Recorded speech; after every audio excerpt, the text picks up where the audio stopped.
مجتہد کے پیش نظر قرآن مجید کی 6600 چند آیتیں پیش نظر ہوتی ہیں، ائمہ کی چند احادیث، چند ہزار احادیث پیش نظر ہوتی ہیں۔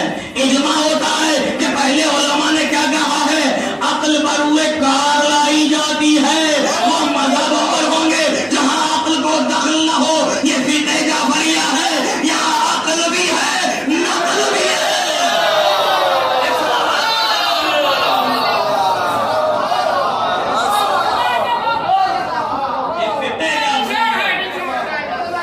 یہاں عقل بھی ہے، یہاں نقل بھی ہے، یہاں قرآن و احادیث بھی ہے، یہاں علم بھی ہے، کوئی ایک نہیں ہے، دونوں سے متمسک ہیں۔ اور مجتہد کون ہوتا ہے؟ بس یہ بتا کے میں بات کو ختم کر رہا ہوں، نائب امام کا ساتھ کیوں دینا ہے؟ کون ہوتا ہے؟ ایک سبجیکٹ میں کوئی پی ایچ ڈی کر لے تو منہ نہیں دکھتا کہتے ہوئے ڈاکٹر صاحب تشریف لائیے، آئیے ڈاکٹر صاحب بیٹھیے، آگے بیٹھیے۔ مجتہد 7 سبجیکٹ میں پی ایچ ڈی کرتا ہے، 7 سبجیکٹ میں پی ایچ ڈی کرتا ہے۔ اپنی زندگی کے وہ سال جو ہم عیش و عشرت میں گزار دیتے ہیں وہ پاکیزگی نفس کے ساتھ علوم اہل محمد حاصل کرتا ہے،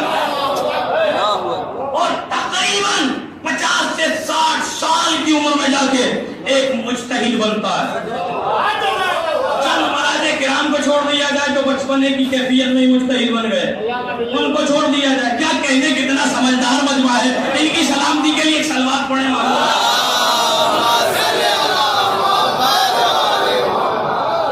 ان کو چھوڑ دیا جائے تو اکثر مجتہد جو بنتا ہے 50 سے 60 سال کی عمر میں جا کے بنتا ہے۔ یہاں پہ میں 60 سال ایک لطیف سا نکتہ سنانے کے لیے استعمال کروں گا۔ 60 سال کا جب ہو جاتا ہے، جب مجتہد بنتا ہے، آپ تو سارے گورنمنٹ سروینٹ ہیں نا، زیادہ تر سب بیٹھے ہوئے ہیں، جب 60 سال کا ہو جاتا ہے کیفیت کیا ہوتی ہے؟ توجہ ہے؟ غور کر رہے ہیں آپ؟ جب 60 سال کا ہو جاتا ہے کیا کہتے ہیں؟ اب آپ گھر بیٹھ جائیے۔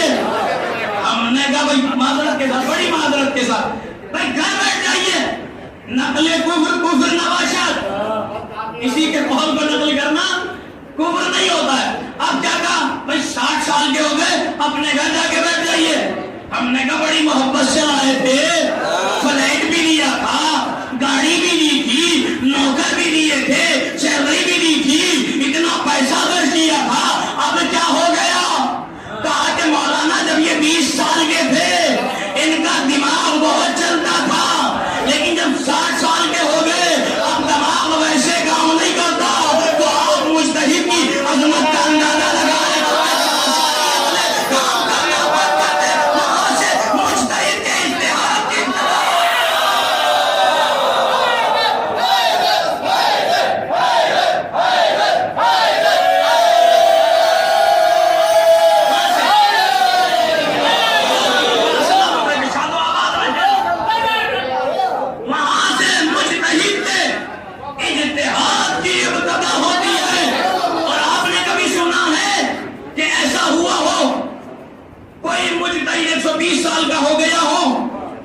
سوشل میڈیا کا دور ہے، ذرا سا کچھ ہوتا ہے وائرل ہو جاتا ہے۔ کبھی آپ نے سنا کہ ایک مجتہد 120 سال کے ہو گئے تھے، کمزوری کی وجہ سے، بڑھاپے کی وجہ سے ان کے ذہن نے کام کرنا بند کر دیا تھا اور انہوں نے غلط فتویٰ دے دیا تھا۔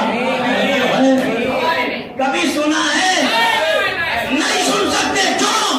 اس لیے کہ علوم اہل محمد ذہنوں کو دیوانہ نہیں بناتا بلکہ ذہنوں کو گانا بناتا ہے، ذہنوں کو تقویت عطا کرتا ہے۔ علوم اہل محمد سن نہیں سکتے۔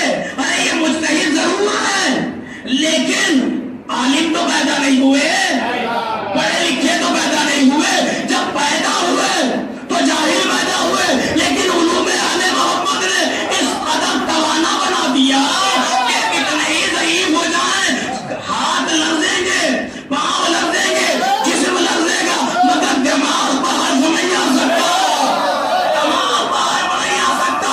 آخری بات تک کی توجہ، دماغ باہر نہیں آ سکتا۔ یہ دوہری پالیسی کیوں ہے کہ اگر جاہل